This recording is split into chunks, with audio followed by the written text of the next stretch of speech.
Apat na paraan para kumuha or mag-apply ng iyong sariling credit card katulad ko kahit estudyante ka pa lang o wala kang income proof. Disclaimer lang pala. Bago tayo magsimula, ipapaalam ko muna sa inyo na hindi ako affiliated sa kahit anong bangko at hindi rin ako financial expert. Lahat ng share ko sa inyo based lamang sa aking credit card journey. So upon knowing all of those things, if you still want to listen sa mga nalalaman ko, stay tuned, don't tune out. Let's go! So unang paraan para maka-apply ka ng iyong sariling credit card is to have a credit card of your own. What? Na 6 months na ginagamit mo at wala kang defiance or wala kang bad reputation or something like that.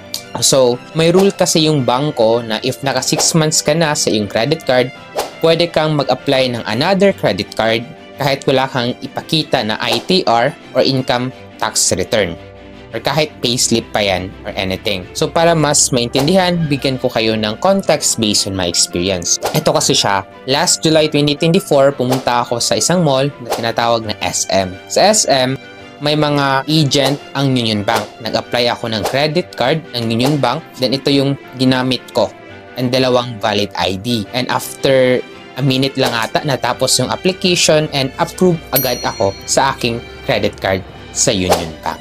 So ibig sabihin, pwede ngang mag-apply ng credit card kahit wala kang income proof. As long as may credit card ka na at least 6 months and good yung standing mo.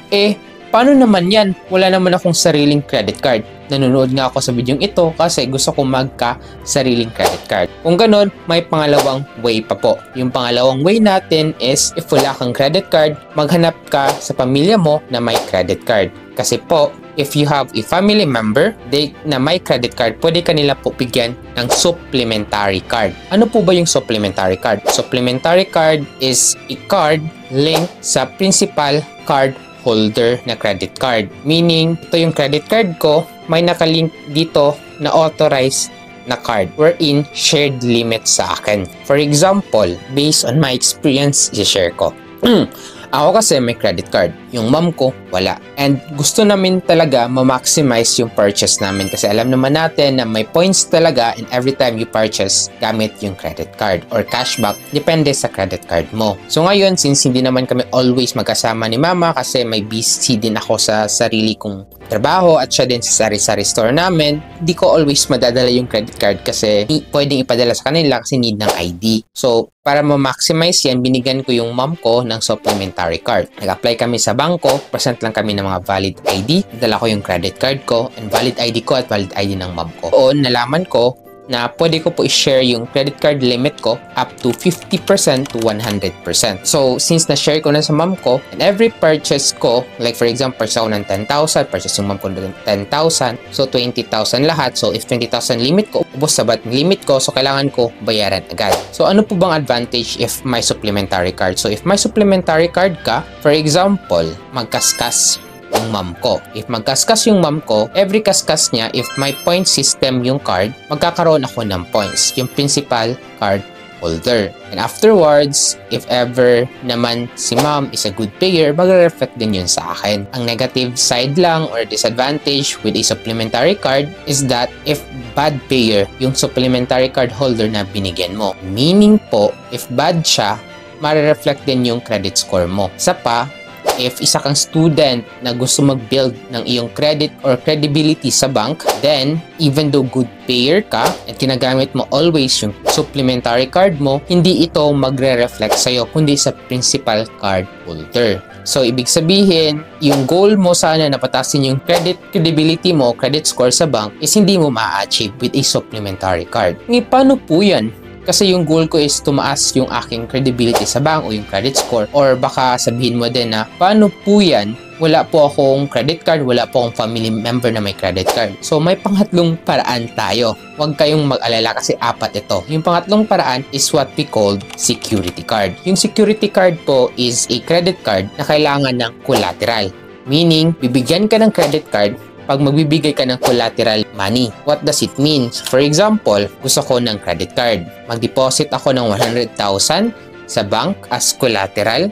and bibigyan nila ako ng credit card o security card na may 90 to 80% ng aking deposit sa aking credit card. So, bakit tinatawag siyang security card? Tinatawag siyang security card kasi if ever hindi ko nabayaran yung aking pinurchase sa aking credit card, ang mangyayari doon is that may embargo ng bank yung deposit or collateral money ko. Kaya tinatawag siyang security card for the bank.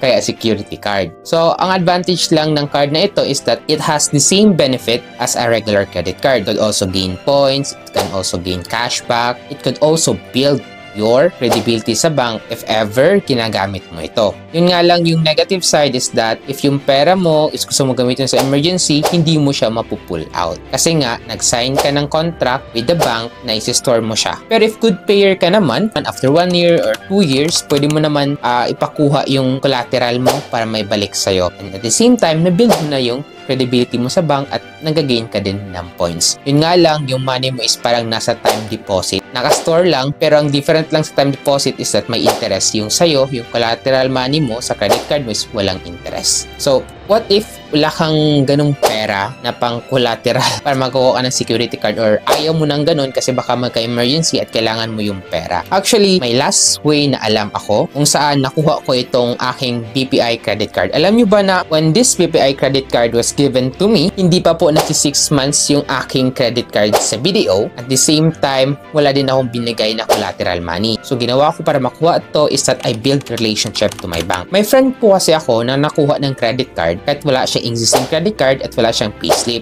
Sabi niya po sa akin, nakuha niya po yung credit card niya kasi nag-build siya ng relationship sa bank. So, paano i-build yung relationship mo sa bank? In the case of BPI, yung ginawa po namin is that instead of just maintaining balance yung savings namin, nag-above maintaining balance kami. And every sweldo namin or every kita namin, nilalagay namin sa BPI savings at nag-withdraw din kami. And after 3 months to 1 year, nag-notif yung sa BPI app, nag-check kami. After that, nag-offer si BPI ng credit card sa akin without income proof. Yun nga lang, hindi kalakihan yung aming na-receive na credit limit. Kasi na-realize namin during that time nung na-receive namin ang aming credit card is that yung average daily balance pala for 3 months or 1 year is that 60% nun is yung credit limit mo based sa aming computation. Kasi kinumpare namin yung aming dalawa na binigay na credit limit at sa average daily balance. So yun yung na-realize namin na 60% pala. So if gusto mo ng malaki ang credit limit, lagyan din yung savings mo sa yung savings account. So ayun, to build a relationship with the bank, ulitin natin, mag-save